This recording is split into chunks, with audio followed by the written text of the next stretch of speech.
When you first look at the BPAG-174 syllabus, the sheer volume of material can feel overwhelming, but every single chapter, case study, and policy in this course actually revolves around one core concept.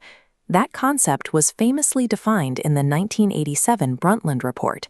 It describes sustainable development as a way of living that meets our needs today without compromising the ability of future generations to meet their own needs. Before this, development usually meant growth at any cost, building factories and clearing forests to get rich quickly. But that approach left behind a trail of pollution and deep social inequality. Sustainability requires a more delicate balancing act. We can visualize this entire course as a mind map. We start with that central definition, which then branches out into three essential pillars: the economic, the social, and the environmental. In this framework, these three branches are inseparable. If we focus on the economy but ignore social justice and the health of the planet, the global system eventually collapses. Each pillar has a specific job. The economic branch covers work and production. The social branch focuses on things like hunger, health, and equality. And the environmental branch deals with energy and the preservation of our natural ecosystems. To see how these branches work in the real world, let's look at the social pillar and a major topic in the syllabus: food security. True food security requires four things to happen at once. First is availability. Is the food actually being grown? Second is access. Can people afford to buy it? Third is utilization. Is the food safe and nutritious? And finally, stability. Is that supply reliable even during the crisis?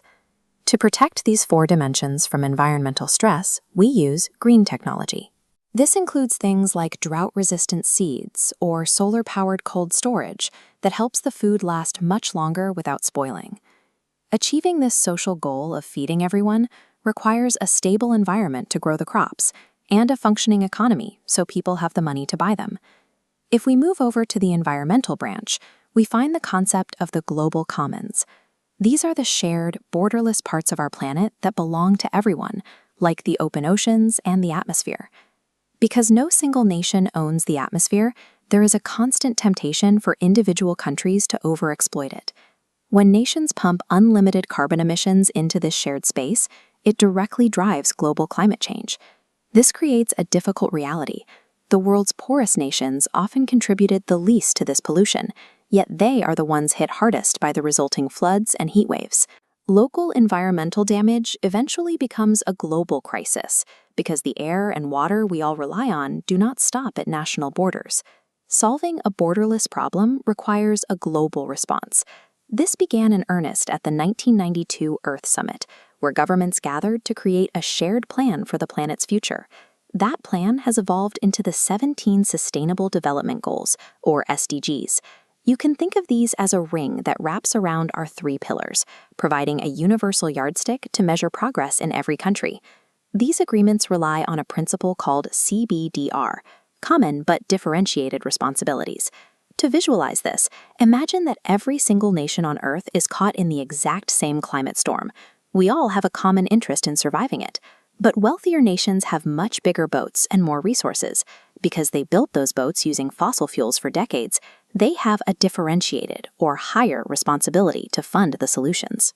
These international conventions provide the legal and financial glue that forces nations to balance their short-term economic goals with long-term environmental safety. While global treaties set the targets, the actual work happens at the grassroots level. Local communities and non-governmental organizations are the ones on the ground planting trees, distributing food, and protecting local water sources. Corporations are also expected to play a role through CSR, or corporate social responsibility. This is the idea that businesses must move beyond just making a profit and actively fund green technology and sustainable labor practices. Finally, everything rests on education. To ensure this lasts, the next generation needs the tools to understand and respect our planet's ecological limits. Global rules like the SDGs provide the direction, but the real momentum comes from this combination of community action, business responsibility, and the shifting mindsets of students everywhere. Looking at our map now, we can see the full picture.